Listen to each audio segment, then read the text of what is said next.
Chapter 3. A newly determined Asper desperately tries to escort the two yawning princes across a very windy Sweet Onion station. Gumbo is a few feet behind them, choking and sweating from the leash around his neck and the pile of luggage tied around his shoulders and torso. He feels a jerk from the leash. "Sorry, Gumbo. I don't want you to get left behind," apologizes Carmelo. "Look, Carmelo. A rail train!"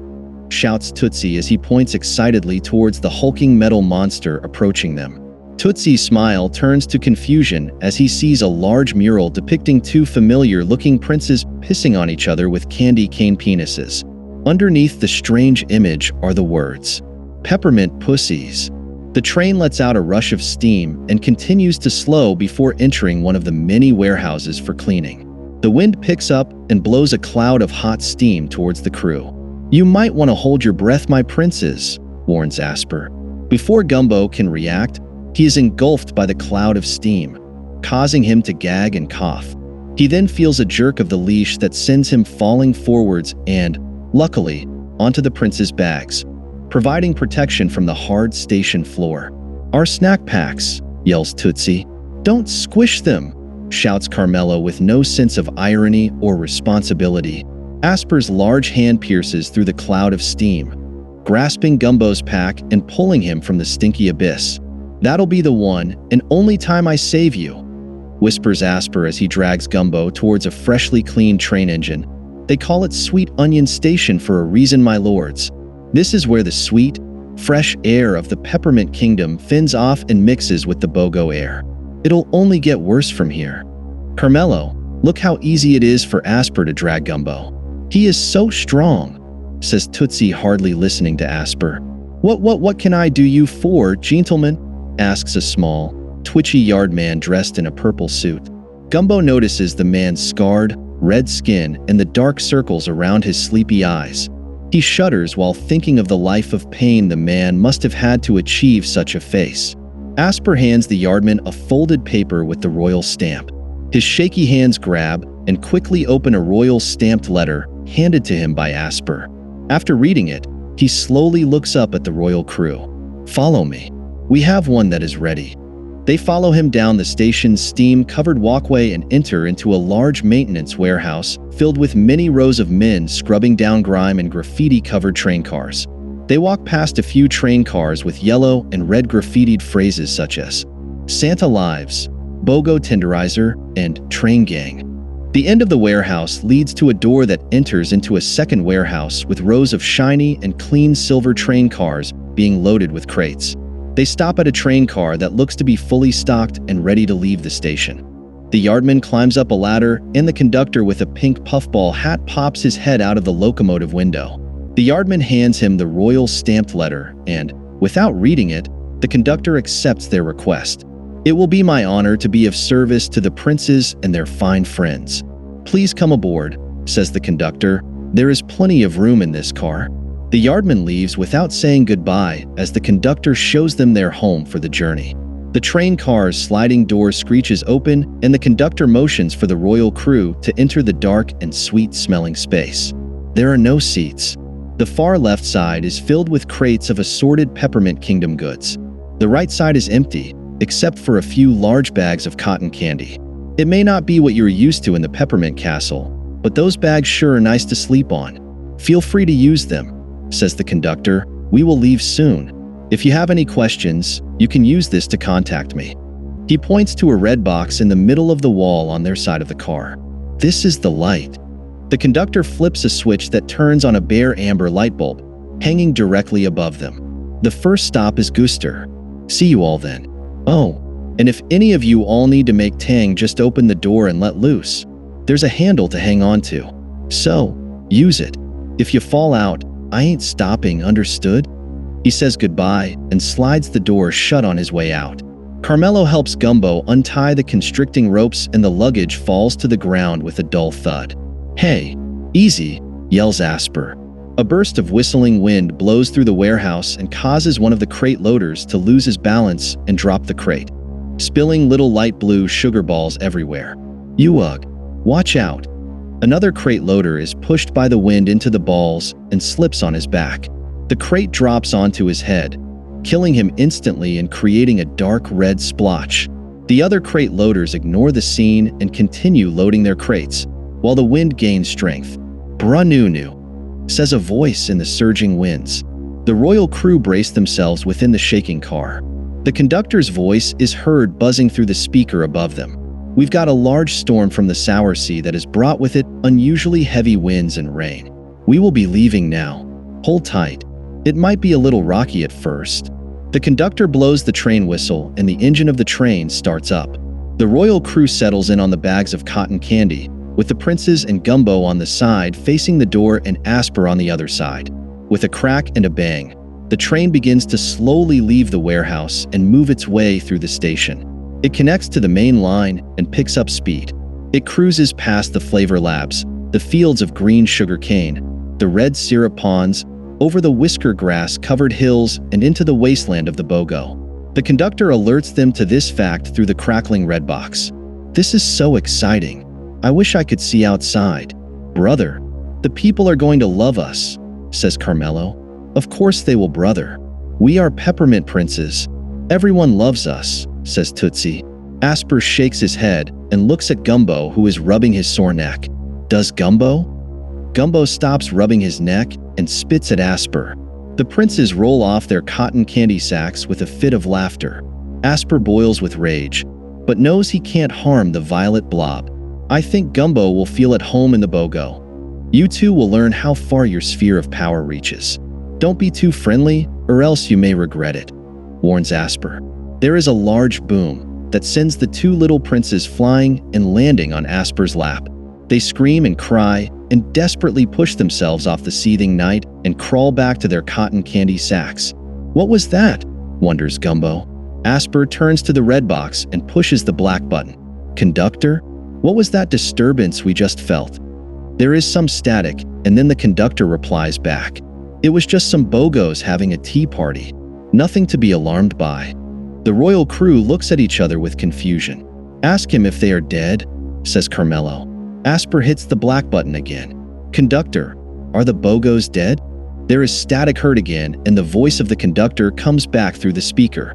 "Of course." Carmelo stands up and runs over to the red box and pushes the black button. "Conductor, why would the BOGOs have tea parties on the tracks? Don't they know that it can kill them?" There is some static, then a long sigh comes out of the speaker. "They are born, slurping and burping, gurgling and gulping, then boom. They are sizzling and fizzling. Welcome to the BOGO." "Sizzling and fizzling?" asks Gumbo. Carmelo hesitates before pressing the black button again. "What do you mean by sizzling and fizzling?" There is a moment of silence, then the conductor comes back on. "Well, there is a crew that scans the tracks and collects the bodies. Then they are sent away to be processed into BOGO burgers." The royal crew becomes silent. The grinding sound of the train riding down the track fills the air and their minds. "Could be blood mining too. Gotta keep the pig wet, as they say," adds the statusy voice before being interrupted by another loud boom. There is no question as to what that sound means. After a minute, the princes grab their bags and search for their snack packs. Tootsie looks enraged as he pulls out a flattened, candied corn biscuit. "Gumbo, look what you've done. This biscuit is still delicious," says Carmelo, grabbing the biscuit from Tootsie's hand and taking a bite. Tootsie's face turns dark purple and his eyes well up with tears. He grabs for Carmelo's snack pack and his hand is slapped away. "Ouch! Give me one of yours now." "This is what you get for complaining," says Carmelo. A voice coming from outside the train car stops the two princes. This is an important message from the BOGO Meat Line Railway Administrator. "Where is that coming from?" wonders Tootsie. "It's the BOGO's information system. It blasts from large speakers every 10 minutes, explains Asper.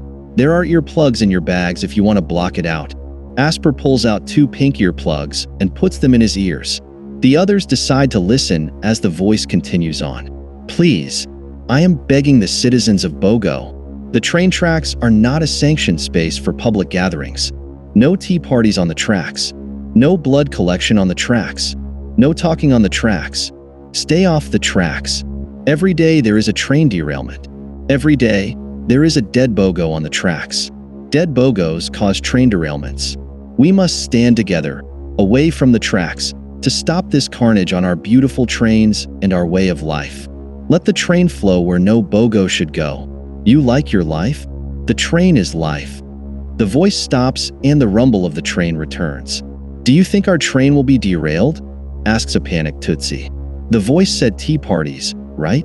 Isn't that what the conductor said? Shrieks an equally panicked Carmelo. We must tell the conductor to stop the train at once. We aren't safe, yelps Tootsie as he reaches towards the red communication box, only to have Asper slap his hand away. Calm down, my princes. Our trek hasn't even begun, and you are already about to crawl home? Asper stares at the sniffling princes and laughs. You really are peppermint pussies. The princes look at each other with confusion. Asper, what is a pussy? Wonders Carmelo. Asper stops laughing and fixes a stare at the space between the two princes. It is a kind of fishman that never shuts up, but it'll swallow you whole. The knight then winks at Gumbo and lays back onto his cotton candy sack. Boom! The train car jumps, sending the princes once again flying through the air and slamming into the wall next to Asper, causing the door to slide open. An intense polluted wind fills the car and ruffles the cotton candy bags. The royal crew coughs and chokes on the air. The train's information system is heard blaring from the outside speaker, making it seem like the wind itself is screaming at them. We've asked 7 different BOGO and they all agree. You've got to keep your pig wet if you want to drink your milk fresh. But let's face it, that blood is too goopy and gets in the sand and then it's no good.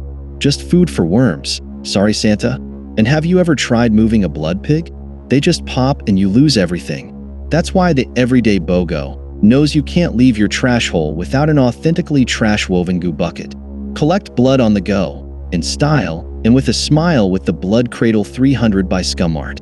Trash is progress, says a monotone voice. The princes and Gumbo cover their faces and cower in fear behind their cotton candy sacks, while Asper struggles to shut the damaged door. The padded underwear protects his torso, but his face is vulnerable to the whipping polluted wind. There is a mask in my bag. Hand it to me. Carmelo quickly grabs the red and white striped mask and hands it to the knight, who pulls it over his face. The sliding track has somehow become eroded and snapped off. I can't close the door. I need a rope to tie the handles together as much as possible. Gumbo looks at his leash and hands it to the knight. After what seems like an eternity, Asper is able to get the door shut, save for about a foot. This only affords the crew some mild respite from the foul wind. Asper tells them to put on their masks. They do little to combat the assault of smells, but little is better than not at all. The princes nod and pull out masks from their backpacks, along with purple and gold checkered scarves. They put on their masks and tie the scarves around their increasingly red and puffy gills. Carmelo hands Gumbo a mask, but he doesn't feel too affected by the stench and decides not to use it. Though, he does feel a pang of jealousy from not having been offered one of the stylish and soft-looking scarves for himself. With the wind still able to reach them through the gap, Asper moves and stacks some of the crates on the other end of the car to create a safe haven. Even with this safe haven, the crew is unable to escape the tornado of noise spawned by the gusting winds and the booming ads. Professional concave multi-purpose holster and holder cleaners. Need a drink, but that tantalizing jelly keeps slipping between your itchy fingers? You reach for your Polyflex liquid holster and dang it, it's full of spiders. Then your sweetie wants a special hug from you. The big buster of the house? Better muzzle up that lil pink popsicle cowpoke, 'cause you know that old donkey's got worms. But dagnabbit, this muzzle's already plumb full of cum. Looks like you need PCMHHC, says an emotionless voice. I had my muzzle all gunked up and PCMHHC came and got all of the crud out of it, says a man's voice. I've got so many worms wiggling in my brain. I have to spit some out into a cup, says a woman's voice. Professional concave multi-purpose holster and holder cleaners are here to get the job done, assures the emotionless voice. Thank you, replies both the man and woman. You're welcome, says the emotionless voice. Trash is progress, says a separate monotone voice.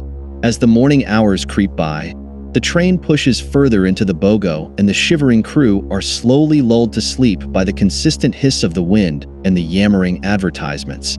Suddenly, The leash becomes loose and the gap widens with a bang, allowing a gust of polluted air to enter. It causes the crates to shake and creak. The princes and Gumbo snap awake and move to prevent the crates from collapsing. Asper rushes over to tighten the leash, swearing, sweating, and grunting. Gumbo pops his head over the crate wall and watches the struggling knight. He can't help but laugh. His eyes shift from Asper to the gap and notices the whizzing brown and litter-filled landscape, and a warm feeling of familiarity overcomes his senses. He closes his eyes and breathes in deeply, tasting the air and letting the wind massage his face. Yummy! Gumbo opens his eyes to see Asper's piercing blue eyes looking back at his. He whimpers and ducks behind the crates. The leash has been tightened and the wind has been calmed. Asper is ready for a nap. Behind the crate wall, Asper finds the two princes frantically whispering. "No, you ask him," hisses Tootsie. "Shut up, he will hear us," replies Carmelo looking at Asper. "Hear what?" snarls Asper as he returns to his seat in a huff. There is an awkward silence in which Gumbo looks back and forth between the princes and the knight, unsure of what to make of the situation. "Fine," says Carmelo, breaking the silence and rolling his eyes at his brother as he gets up and runs over to the red speaker box and pushes the black button. "Mr. Conductor, sir?" "Yes, Mr. Prince, everything okay back there?" responds the conductor. "Yes, sir, I was just wondering." Carmelo trails off nervously while Asper stares at the prince with worried confusion. "Is it true that Santa still visits the BOGO?" blurts out Carmelo. "You stupid child!" cackles Asper maniacally at the absurd question. Carmelo looks back at Asper with a quivering lip as the static interrupts the knight's laughter. "I can't be certain. I haven't heard of Santa coming to the BOGO in ages, but his Santa shoots are still running strong. And on dark nights across the BOGO, you can sometimes hear the sound of jingle bells, though that's all just hearsay. BOGOs don't have much more to do than talk and spread rumors. I'd imagine he's sitting cozy up north somewhere running his shoots. But I heard bells myself walking through Gooster last year. So who's to say?" "So he is alive," beams Tootsie. "What is a Santa shoot?" asks Carmelo to the box. "It's the pipeline from the North Pole to all of BOGO, where you can get anything you could possibly want. It's what makes life in the BOGO worthwhile. You peppermint folk sure are sheltered," replies the box. "Why don't we have shoots in the Peppermint Kingdom?" pouts Tootsie. "Because it taints the life stream. This is all forbidden talk, my princes. Tread carefully," warns Aspers before further explaining. "The Peppermint Kingdom is a sanctuary free from the filth of the false idol called Santa. Long before your father was king, the elders rid the kingdom from such bitterness. Just look out this door." Asper points to the trash-riddled landscape passing them by. "This is what the Santa shoot brings. A waste stream to taint the life stream." The princes fall silent and Carmelo returns to his seat. He slides his hand into his pack, touches the cold metal object his father had given him, and stares at Asper.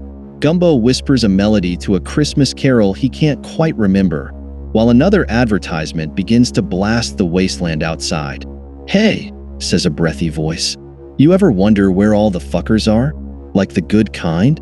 We're all at the hottest clubs in the heart of Hemorrhoid Baby, the only place in the BOGO that doesn't suck ass, well, unless you're into that sort of thing." The breathy voice bursts into a giggle. "Try exotic foods, play strange games, and live your life like a wet pig, squealing and snorting. If you get a little messy in the mud, well, I won't tell," assures the breathy voice. "Hemorrhoid, a real place to spill some blood? Brought to you by the AD Council. Trash's progress," says a monotone voice.